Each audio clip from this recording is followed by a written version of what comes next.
Thank you, Bobby, and thank you all for being here. I am acutely aware that I now firmly stand between you and the first gorgeous Saturday in Dublin has seen in a long time, so I promise you this is going to be very quick. What we're talking about is what happens when disruptive technology impacts, in this case, our beloved profession, trial practice. By definition, disruptive innovation and technology means someone's life is going to be disruptive. And so what I'd like to do is a little over-under here. How many of us are over 30 years old? And how many are, therefore, under 30 years old? Okay. Now, that number is going to change real fast. I first used presentation software in a trial shortly after Microsoft introduced Windows 95. So somewhere in 97, 98 was the first time I used it. I've since that time both sat, as Paul indicated, as an arbitrator and therefore a decision maker, and also advocated in front of juries, judges, on less regular basis, appellate courts, and very actively in the arbitration realm as an advocate, particularly recently in the international realm. I think that there are 4 stages of every one of these innovation disruptions that takes place.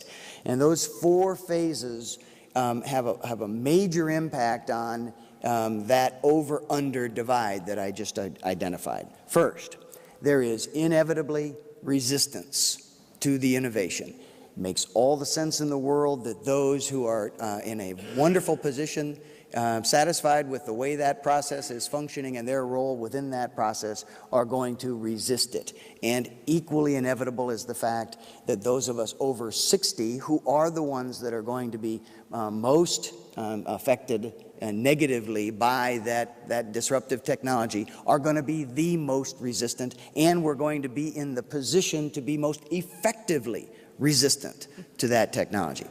So that's step 1. Step 2 is what I refer to as trial and error. Now, trial and error involves interesting dilemmas for both those of us above the critical age and those below the critical age. On those of us above the critical age, the trial and error that is inevitably necessary in order for this innovation to actually have its impact and begin to function is inevitably going to produce embarrassment.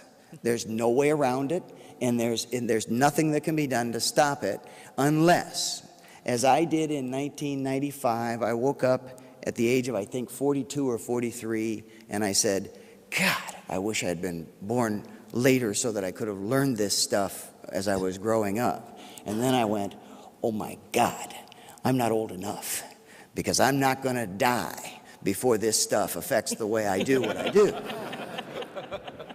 So for those of us up here and those of you who voted with your hands with us, I can only commend to you that every now and then, be fearless and don't be afraid to embarrass yourselves. Whether you're on the advocate side of the bench or you're on the judicial side of the bench, be open to that change. The third stage is what I refer to as acceptance and sometimes referred to as mainstreaming. That is a process that is directly dependent upon the number of fearless people above the key age. The more there are that resist it, and the fewer there are that are willing to open their minds and embrace it, the longer it will take for that acceptance and mainstreaming to take place. Because those who do not accept or adopt it will easily use and will pound into submission, those of you who voted that you're below 30, through that trial and error process, the number of times you will hear, see, I told you so, will cause you great concern about whether or not it can ever change. It will change. It has to change. We cannot continue to live in the worlds that we've inhabited and loved greatly. But the fourth stage is I think, the most important stage, and I think you're hearing some of that, a lot of that, I think, from George and Bobby. The fourth stage is smart application. I like to say that at one time, the nail was high tech, and today, it's still a pretty good tool for use in certain circumstances. Just because you can develop a timeline and use it doesn't necessarily mean that it's appropriate for use in every single case.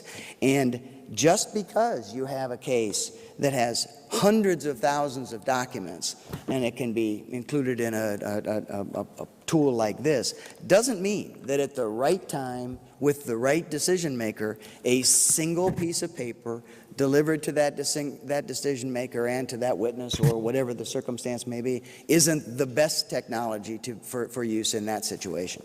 So it doesn't mean abandonment of all that has been good getting us here. It simply means getting to the stage where you are comfortable enough to try to make those smart decisions about application. Now, I'm going to touch very briefly upon what I see, and it's a little different in Belfast yesterday than it is here, because I know that Michael and a number of you folks have been pushing the development of an arbitration center here in Dublin for quite some time. The sign is there when we enter that the second floor is where the arbitration center is located. And in my country, I am certifiably schizophrenic, because trial lawyers do not do arbitration and arbitration practitioners do not do trial work. But what is happening, I see internationally, is that this massive expansion of international arbitration is somewhere between where you and we are today, meaning still clearly in that massive resistance stage to allowing all of the things that technology can do to help us do what our job is better, but we're not as far as we will someday be, because it's wonderful, this process is spectacular, but you will not keep disruptive innovation and technology at bay forever, and those number of hands below 30 will go higher and higher and higher, and it's going to change. So what's happening in international arbitration is, because it's more flexible, because it is subject to a lot more procedural innovation. In my estimation, what I've observed is that the decision makers themselves, the arbitrators themselves, the judges, are welcoming more and more and more the use of the technology to help them do their aspect of the job more efficiently and better.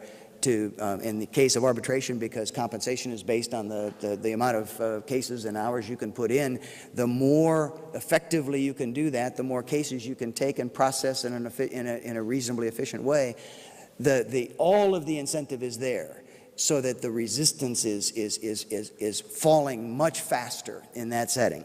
And so as you are addressing these things and attempting to increase the use, I would say that from my observations of international arbitration, which includes a number of your senior colleagues here, hopefully a number of all of you, that whenever you think a technology such as the hyperlinking of cases and trial testimony exhibits will help the decision maker to do the decision maker's job more efficiently, that I would encourage you to put forefront and work into every single possible case, because that is how to break down the resistance faster and faster and faster. And so I leave you with, well, first of all, the classic example of that is this case I was just in Istanbul involved hundreds of thousands of documents. This was all I brought. This is a Microsoft Surface Pro. It had everything I need in it. I wasn't in any way hindered by not having massive boxes of exhibits and papers. I was able to pull up whatever I needed as quickly as anyone else in the room was able to put their hands on it.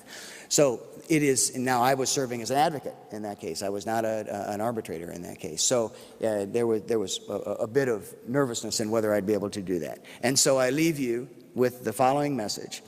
Those of us who are over 60, every now and then be fearless and be willing to embarrass yourself by trying something new. And that's very, very hard. We can laugh at it, but it's very hard for those of us who make our living not finding ourselves in that position. It's hard to say, take a chance and embarrass yourself. And to those of you who are under 30, I say, be patient, but be persistent. Thank you very much.